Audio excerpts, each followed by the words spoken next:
with her car. They've also charged that she did that while under the influence and that she left the scene.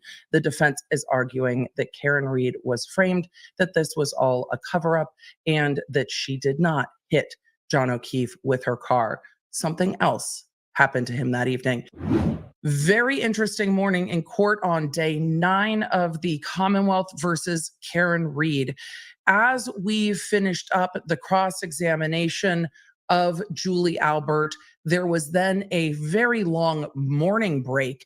And after the very long morning break, we came back to court. The defense attorneys and defendant were not in the courtroom. It was the prosecution and an attorney for one of the individuals in the press gallery, Aidan Kearney, and they were arguing over whether or not that individual would be excused from court during the testimony of certain witnesses. The state made that motion, it seems 2 days ago, and served it on the Associated Press. The state Commonwealth said that that is what the rules say that they are to do, is to serve it on the Associated Press.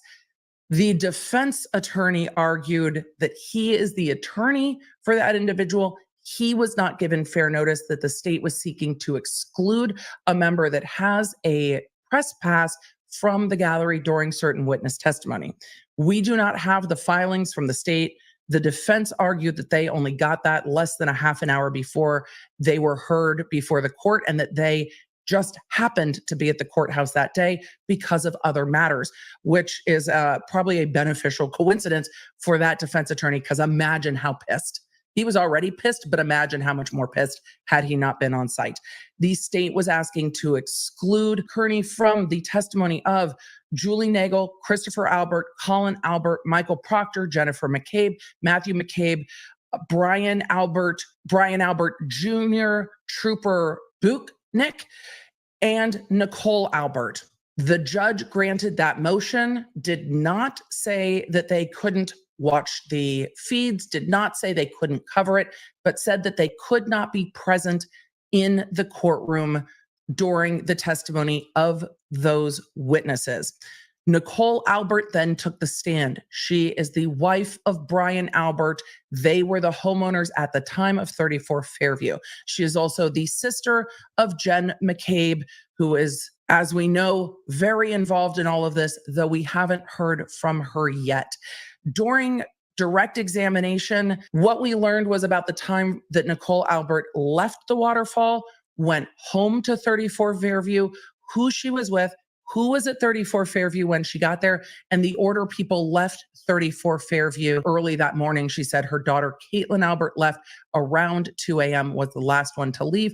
And then after that, she went upstairs and went to bed with her husband, Brian Albert, who was still awake, but was upstairs. She said she had been downstairs kind of cleaning up and wrapping up as everyone was leaving, and Brian Albert took himself up to bed. I've got questions about that, but isn't it the way sometimes?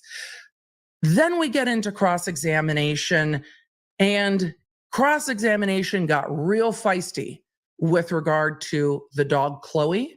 The dog Chloe escaping the fencing in the backyard and biting someone and injuring them and them being transported to the hospital. The witness clarified that that event was 2 dogs fighting, and then the person who got injured was trying to break up that fight between the dogs after Chloe had escaped to the backyard. She testified that Chloe had been rehomed and was very, very annoyed by that line of questioning. Testified that Chloe had been rehomed to Vermont and that Chloe was available. They knew where Chloe was, or know where Chloe is, if anyone has questions about that, and it went back and forth. We then got into phone calls in the morning from Jennifer McCabe. This witness, Nicole Albert, testified that she was awoken by her sister, like flying into her room, throwing open the doors of the bedroom and waking her up that morning. The defense is connecting the timing of that to the dash cam videos showing when Jen McCabe left and went towards 34 Fairview. They asked a lot about that on cross-examination over a week ago with the officers whose dash cam they covered. Do you see when Jen McCabe is apparently leaving the screen and heading towards the house and the timestamps on that? So they are trying to nail down the time of when Jen McCabe went in to wake up her sister, Nicole Albert. However, as we were just getting to the end of cross-examination, there are two phone calls early in the morning, 6:07 and 6:08 a.m. from Jen McCabe to Nicole Albert. Nicole has been vehement that she never answered a call from her sister that morning. She never spoke to her sister before her sister came flying into the bedroom.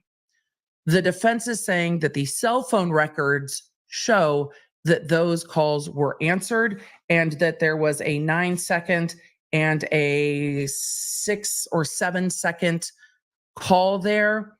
It has not been clarified whether those could be voicemails or not. We are just getting into that level of cross-examination, but the witness has said, I did not answer a call from my sister. I did not speak to my sister before she came into the bedroom. We will see what happens in all of that when we return from lunch with more cross-examination of Nicole Albert.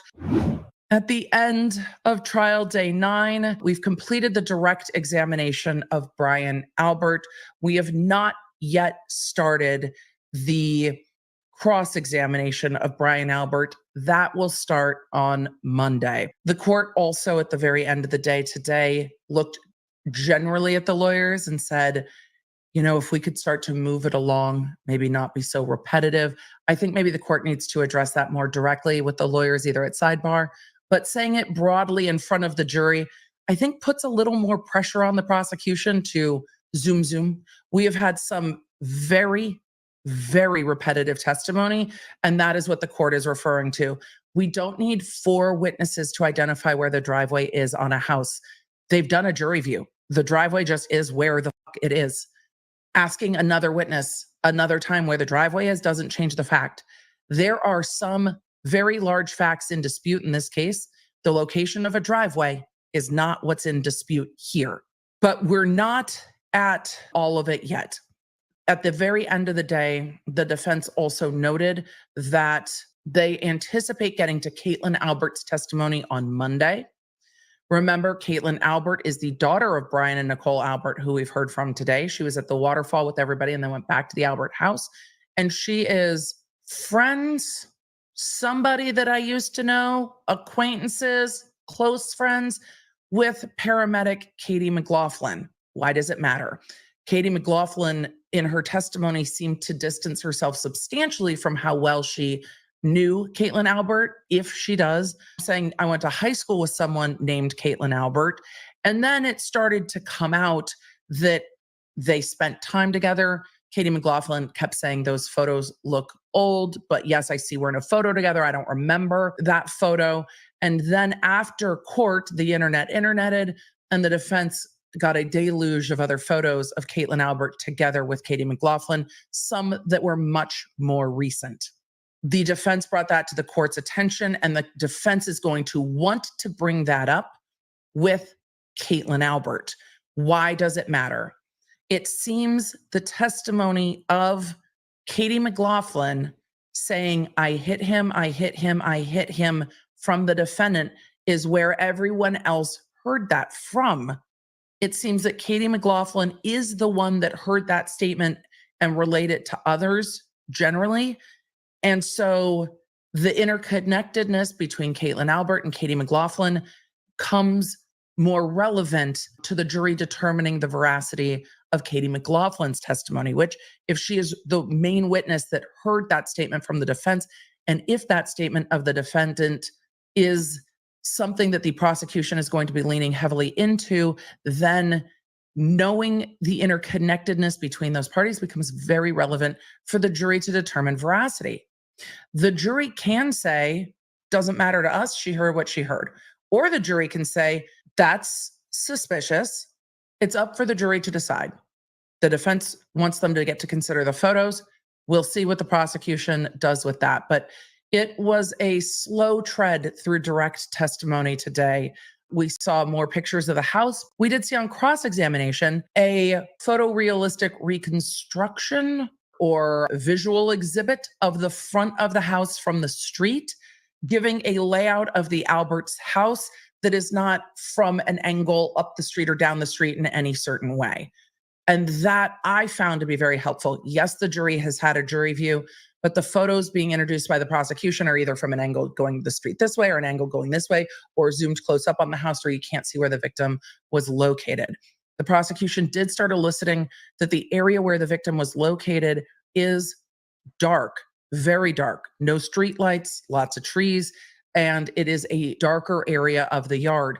I think that is going to be used to argue that the reason people didn't see the victim as they were coming out of the house is the distance from the side door down the driveway to where the cars were, vis-a-vis where the victim was on the far side of the yard. We will see what more gets made of that.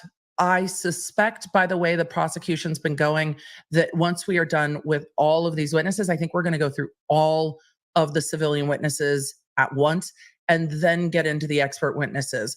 Any cell phone witnesses, search witnesses, the coroner/pathologist, the DUI retrograde extrapolation. I think we're going to get to all of that, or the blood alcohol. I think we're going to get to all of that at the end. So I imagine the beginning of next week and maybe the bulk of next week will be the rest of the individuals. I wonder if they will leave kind of Jen McCabe for the end of all of those individuals. But it seems that we're going to go through the people that were at the Alberts house in the waterfall.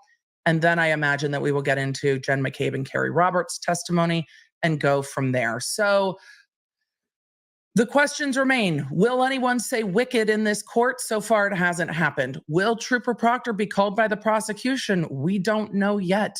And when, if ever, will we get into the defense case in chief? Not sure yet. But without the expert witnesses going first, it's hard to give a ton of context because we still don't quite know how the prosecution believes Karen Read hit the defendant with her car. We're just not there yet. But 2 weeks in, it's hard to go through all of the witness testimony, trying to piece together the timeline. It is getting a little bit better with when people left the waterfall and when they got back to the home at 34 Fairview, about a 5-minute drive.